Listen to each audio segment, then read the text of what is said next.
is going on, my ladies and gentlemen? Welcome back to the channel.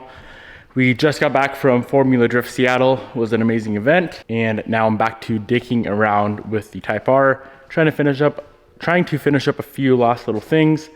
So really I gotta fix the trans, which isn't gonna happen anytime soon because I need to order a gear set.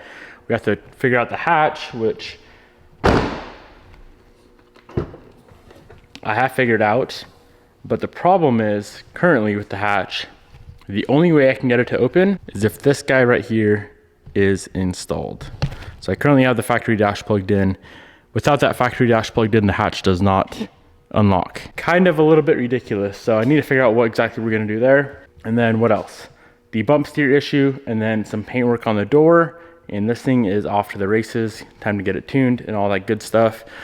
But the first thing I want to focus on is figuring out this hatch. Of course, I don't want to have to run the factory cluster and the Haltech cluster. It's either going to be one or the other. Of course, I'd much prefer the Haltech cluster.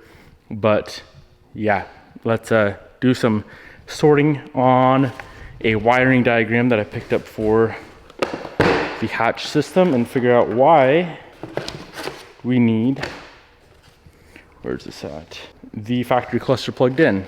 I should be able to do something to eliminate the factory cluster for the hatch unlock. There's got to be some sort of wire that either gets grounded or powered from the factory cluster that runs back to the hatch. So let's do some digging. I've been digging through the wiring diagrams for the factory dash, trying to figure out what exactly triggers what for the hatch to unlock. Now, of course, we could just do without getting into the hatch, but I'm trying to daily this thing and I want every little thing to work on the car, and we're getting so damn close. Everything else is starting to work. The electric parking brake is going to work, all of the windows, the AC, the heater, all the climate control, the radio, everything I want to work on the inside. So not having the hatch to unlock, it's kind of a big deal to me. The best option right now may very well be to use the factory dash and the IC7. So I'm gonna pull both out, see if there's any sort of way I can get a solid configuration to where I can get the IC7 to mount inside of the factory dash. And what would be even better is if we could use the factory gauges on the side. So we'd be using the factory coolant temp gauge on the factory dash, and then the OEM fuel level gauge as well. Not sure if that's possible, but I'm just gonna start dicking around and see what we can figure out.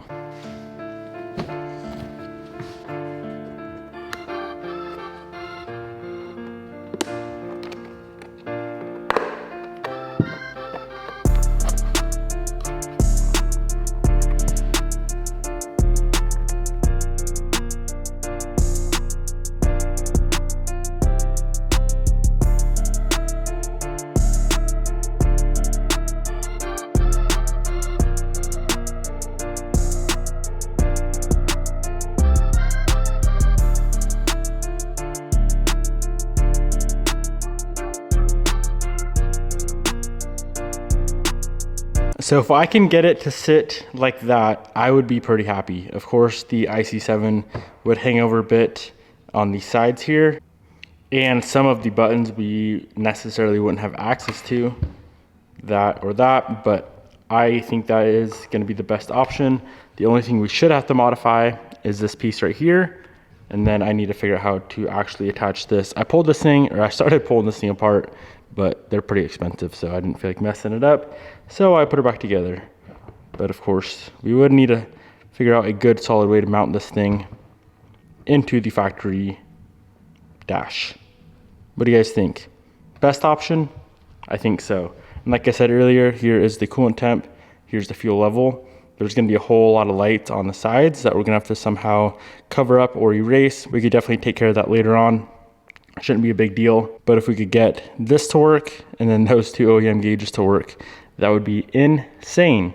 And then if we got this to properly work in the car, I don't think there'd be a single missing OEM component with the car as far as electrical work goes. Of course, minus the OEM engine harness, but the factory ECU is in the car, the factory ABS pumps in the car, and if we get the factory cluster to work, oof, everything would work on this car. So we have this little bracket that I built, and I should be able to do a little bit of trimming right up here.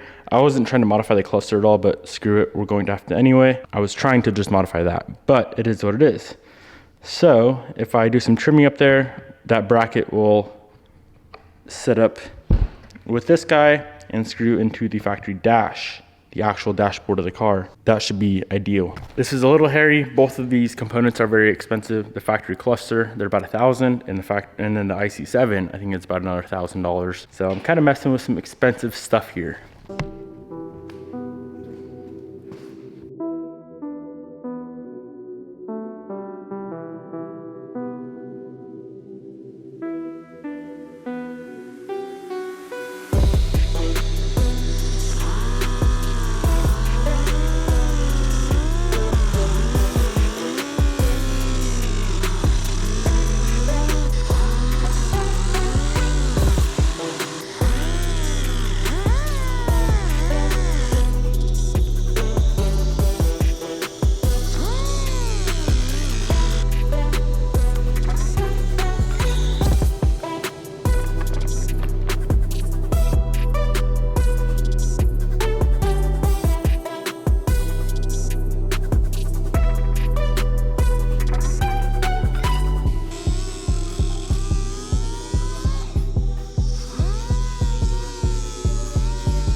I carefully disassembled the backside of this thing, and I got the circuit board removed from the factory LCD display.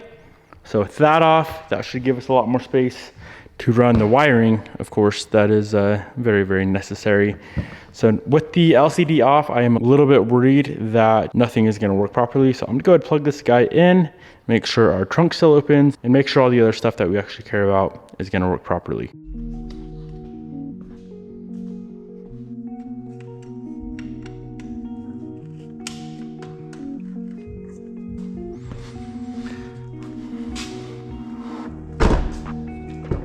Alrighty, that still works. Turn on the dash. It looks like everything still works. Everything still works. Cool. So I guess to sum this up as easily as possible, I'm taking the factory LCD and replacing it with the Haltech.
Alrighty, my friends, this is what we ended up with. The IC7 in the center there, fuel gauge on the right-hand side, coolant temp on the left-hand side. That should be very, very easy to get to work. Fuel gauge would be very easy if I still had the factory fuel tank with the fuel level sender, but I don't. I'm dumb and I threw it away. I'm very, very, very happy with how this turned out. All things considered, this is most certainly the best option. I'm gonna go through and get everything wired up, get everything plugged in, and make sure it works like it should.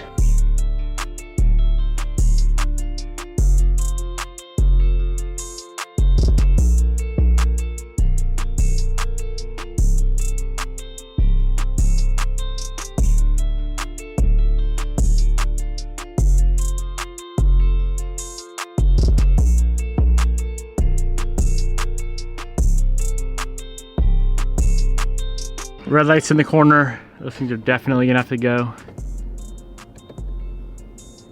Damn! That is pretty sick.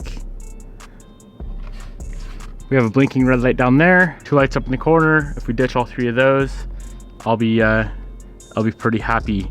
Now, of course, we can change the display on the Haltech. I might change it to something else and just leave it on something else. I don't mind the red with the yellow. I think it's pretty sick. It's obviously just the OG Haltech standard dash display that's on there now. And you can see our gas gauge is not set properly. It should be reading 0 currently, but that is okay. Overall, very, very impressed. And with the dash off, that's how she looks. I'm gonna pull it back out, take care of all those lights, and then fully reassemble, and we should be good to go.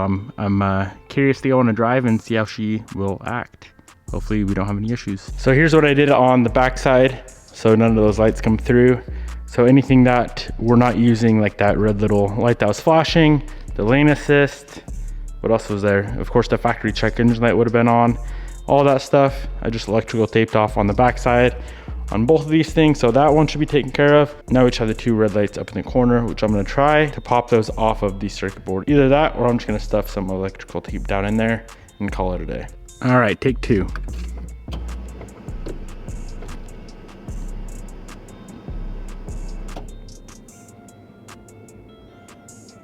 Come on, Haltech, there we go.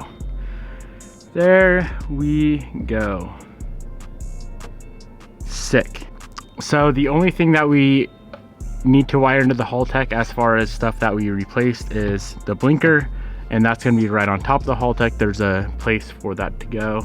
You can see when we click on the lights, they come on the factory dash. The fog light works over there, and everything else that was on the factory LCD display is now on the Haltech display. But now we have TPS, we have wideband, we have oil pressure, we have a bunch of stuff, of course, that you can do on the Haltech. Pretty much anything in the world you can put on the Haltech. So with that being said, I'm hyped. I'm glad it worked out. It turned out very, very nice. And I'm glad that now we do not have to worry about trying to get a custom Haltech dash mount made. This is a better solution in my opinion. I'm definitely gonna need Bobby's car here to get the coolant temp and fuel gauge sorted out on the stock dash. And if we can't, it's not a big deal because we can just put them on the Haltech dash. But of course, ideally it'd be cool to have them on the stock dash, which opens up more slots on the Haltech dash for other sensors. But what we can get done today is something way more important, and that is hopefully fixing our bump steer issue. I did go ahead and get a bunch of parts ordered up, so we should be able to get it sorted out. This here should be everything needed to fix the bump steer issue. So first off, we have a bump steer kit from All Star Performance.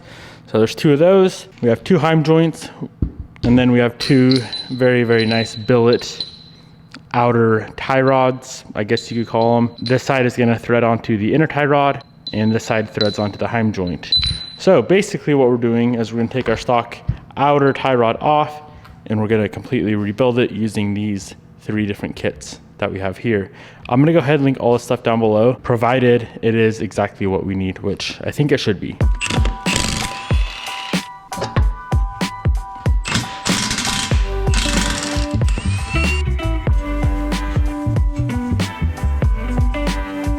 So this is the outer tie rod, and it's gonna go this side, threads on to the inner tie rod, Heim joint, will go like so.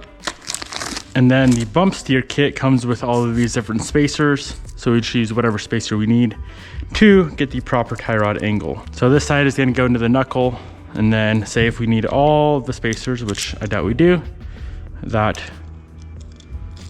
will go like that, replicating the factory outer tie rod.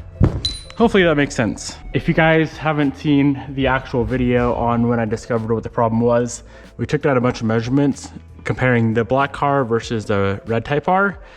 So with both of the lower control arms at the same angle, the black Type R was at negative 10.2 degrees and the red Type R was at negative 1.9. So I'm gonna set that lower control arm to that 9.7 degrees and then just match the tie rod to 1.9 degree. And hypothetically speaking, that should work. If not, like I said, this thing is very, very adjustable as far as the actual bump steer issue goes. Alrighty, kit number 1 is installed. Kit number 2 is installed. Of course, this thing is gonna need a severe alignment now, but let's see how it reacts. Just by going up and down on the lift. Of course, this isn't very accurate, but it's the most accurate thing that I got here at the shop. For comparison, I'll throw a clip in from before and you guys can see the difference. Now, of course, that bump steer kit is adjustable with the different size spacers. So when we get this thing brought in for an alignment, a true alignment, we can properly have it dialed in there. But for now, I'm just gonna go ahead and do a quick string alignment, go on a drive and just see how it feels. Also, I'm curious to see how that dash is gonna, obviously it's gonna work fine. I just wanna go drive the car, let's be honest.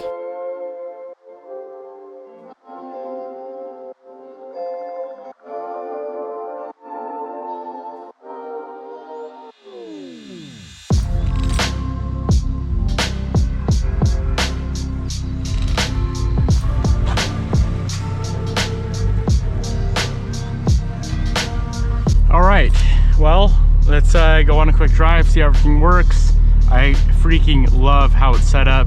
There needs to be a few little adjustments made, but for the most part, it is absolutely sick.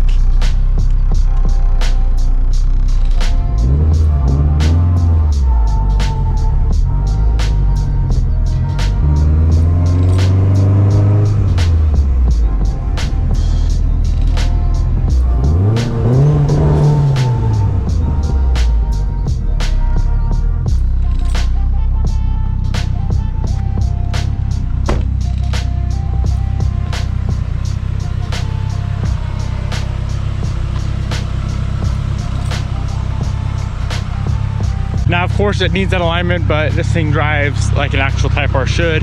You hit a bump and it doesn't throw you in the ditch anymore. Very, very stoked to finally have figured out and resolved the bump steer issue. Cluster, I could not ask for a better outcome. Of course, our ABS light is on because of the right front. I'm gonna have to figure something out there. But the right front ABS is giving us issues. We'll take care of that hopefully in tomorrow's video. The last things we need to figure out with the dash, there's only a couple things. Put the blinkers on the Haltech display right up top, get the fuel level sorted, get the coolant temp sorted, and that's about it. Everything else is working like it should. The lights come up on the dash, high beam, fog light, all that good stuff works. Hope you guys enjoyed today's video. Let me know what you think of the cluster down in the comment section below. And I will see you boys in the next video.